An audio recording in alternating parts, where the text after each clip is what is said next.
Hi friends, welcome to cars kitchen. இன்றைக்கி கல்யாண நாள் பிறந்த நாள் கொண்டாடுற அனைவருக்கும் என்னுடைய மனமார்ந்த வாழ்த்துக்கள். இந்த வீடியோவில் நம்ம என்ன பார்க்க போகிறோன்னா, கோலா மீன் க்ளீனிங் கட்டிங் வீடியோ தான் பார்க்க போகிறோம். அதை எப்படி க்ளீன் பண்ணலாம், கட் பண்ணலாங்கிற வீடியோ பார்ப்போம். நான் அதுக்காக இது 1 கிலோ கோலா மீன் எடுத்துருக்கிறேன். இது 1 கிலோ மீன் வாங்கினேன். இது அன்றைக்கி வாங்கின மீன் 1 கிலோ 150 ரூபான்னு வாங்கினேன். ரேட்டு கம்மி தான். இதில் நம்ம எப்படி க்ளீன் பண்ணலாம் அப்படிங்கிறத பார்ப்போம். முதல்ல அதில் எடுத்தோன்னா 2 இறகு மாதிரி இருக்கும் பாருங்கள். அந்த இறகை ஃபஸ்ட்டு நம்ம கட் பண்ணிடலாம். நான் சிசர்லேயே கட் பண்ணிடுறேன். சிசர்லேயே நீங்கள் ஈஸியாக கட் பண்ணிடலாம். ஈஸியான வேலை. அருகாமனை கத்தி இருந்தால் கத்தி வச்சு க்ளீன் பண்ணலாம். நான் சிசர் எனக்கு நல்லா பழகிடுச்சு, அதனால் சிசரே க்ளீன் பண்ணிடுவேன்.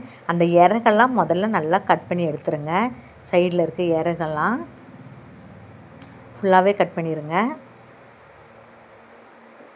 அப்புறம் வாழை கட் பண்ணிடுவோம்.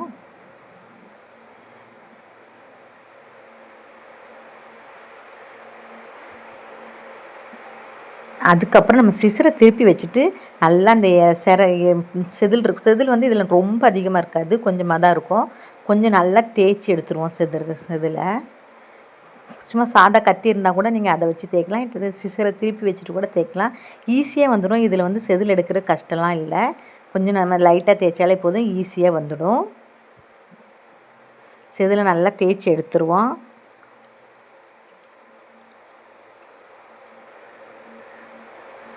எடுத்துட்டு அந்த நல்ல செதிலை தேய்ச்சிட்டு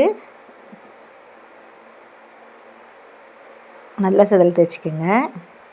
அந்த வயிறோடு இருக்குது பார்த்திங்களா, அந்த வயிற்றோட குடல் எல்லாமே சேர்ந்து வரும். அதை அப்படியே ஒரு கட் பண்ணி விட்டுருலாம். அதுலேயே குடல் எல்லாமே நமக்கு வந்துடும்.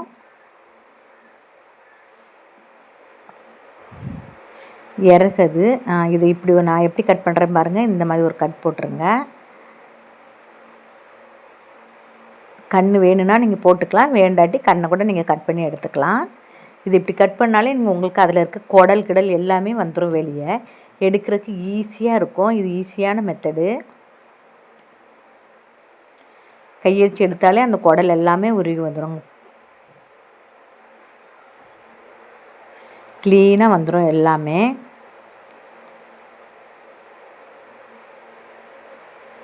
அவ்வளோதான், எல்லாம் வந்துருச்சு. இனி நம்ம கட் பண்ணலாம். நமக்கு எந்த மாதிரி சின்ன பீஸாக வேணுமா பெரிய பீஸாக வேணும்போது அது அவங்கவுங்க விருப்பத்துக்கு தகுந்த மாதிரி நீங்கள் கட் பண்ணிக்கோங்க. இது கொஞ்சம் சின்ன மீன் தான், அதனால் நான் ஒரு 4 பீஸ் வர்ற மாதிரி கட் பண்ணியிருக்கேன். பெரிய மீனாக இருந்தால் ஒரு 4, 5, 6 பீஸ் வர்ற மாதிரி நம்ம கட் பண்ணிக்கலாம். இன்னொரு மீன் எடுத்து உங்களுக்காக மறுபடியும் ஒரு முறை காமிக்கிறேன். நல்லா ஒரு மீனை எடுத்துக்குங்க. இந்த செடி இறகு அந்த செடி இறகும் கட் பண்ணிக்கோங்க.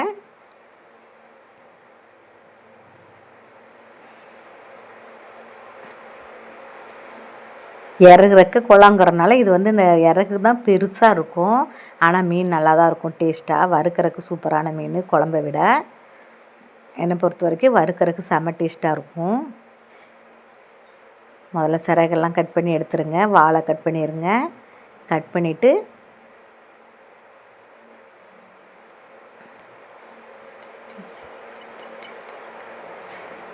அப்புறம் சீசரை திருப்பி வச்சுட்டு நல்லா அதை செதில் எடுத்துடலாம். செதில் எடுத்துகிட்டு நம்ம குடல் எடுத்தால் தான் நமக்கு ஈஸியாக இருக்கும் எடுக்கிறதுக்கு.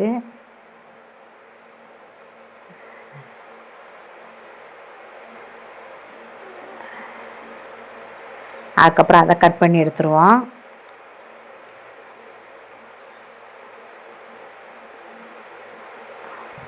என் குடலெல்லாம் உருவி எடுத்துடலாம். பாருங்கள் நான் எப்படி எடுக்கிறேன்ட்டு. அவ்வளோதான், வந்துருச்சு. இனி நம்ம விருப்பமான முறைக்கு கட் பண்ணிடலாம். குடல் ஈஸியாக வந்துடும். இதில் உள்ளெல்லாம் அப்படியே ரொம்ப நிறையா இருக்காது. சட்டுன்னு எடுத்துடலாம் குடலை. அவ்வளோதான், நமக்கு எவ்வளோ பீஸ் தேவையோ அவ்வளோ பீஸ் போட்டு எடுத்துக்கலாம். இது ஒரு மீடியம் சைஸ் மீனுங்கிறதுனால நான் 4 பீஸ் தான் போடுறேன். ஆனால் பெரிய மீனாக இருந்தால் கூட ஒரு 2 பீஸ் சேர்த்து போட்டுக்கலாம். அவ்வளோதான், எல்லா மீனையும் நம்ம இதே மாதிரி கட் பண்ணி எடுத்துக்குவோம். எல்லா மீனையும் கட் பண்ணியாச்சு. இதை எப்படி கழுவலான்னு பார்க்குறான்.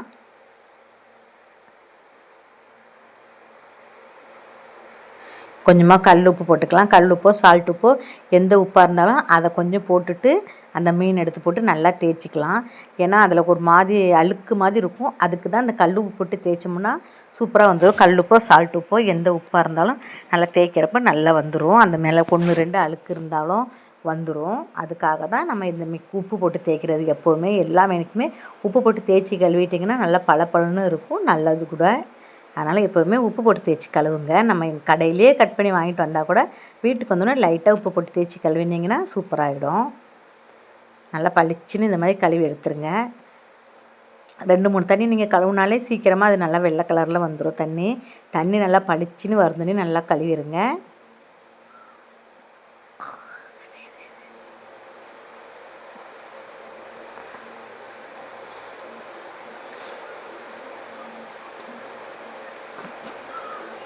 பாருங்கள், நான் இவ்வளோ வெள்ளையாகவே கழுவி எடுக்கிறேன். அப்போ தான் அந்த ஸ்மெல்லாம் கொஞ்சம் அடிக்காது. நல்லா பளிச்சு நம்ம அழுக்கு இல்லாமல் கழுவி எடுத்துட்டோம்னா.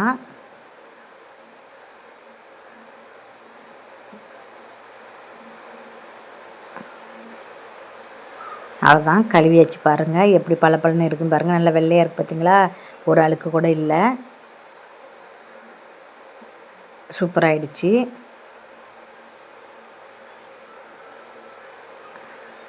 அவ்வளோதான், இவ்வளோ தான் கோலா மீன் க்ளீனிங் அண்ட் கட்டிங். ஈஸியான மெத்தடு.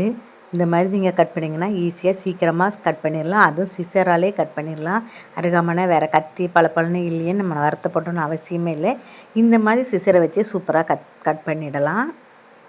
அவ்வளோதான் ஃப்ரெண்ட்ஸ், இன்றைக்கி இந்த வீடியோவை இதோடு முடிச்சுக்கிறேன். நெக்ஸ்ட் டாபிக்கோடு உங்களை சந்திக்கிறேன். பாய். வீடியோ பிடிச்சிருந்தா லைக் பண்ணுங்கள், கமெண்ட் பண்ணுங்கள், ஷேர் பண்ணுங்கள்.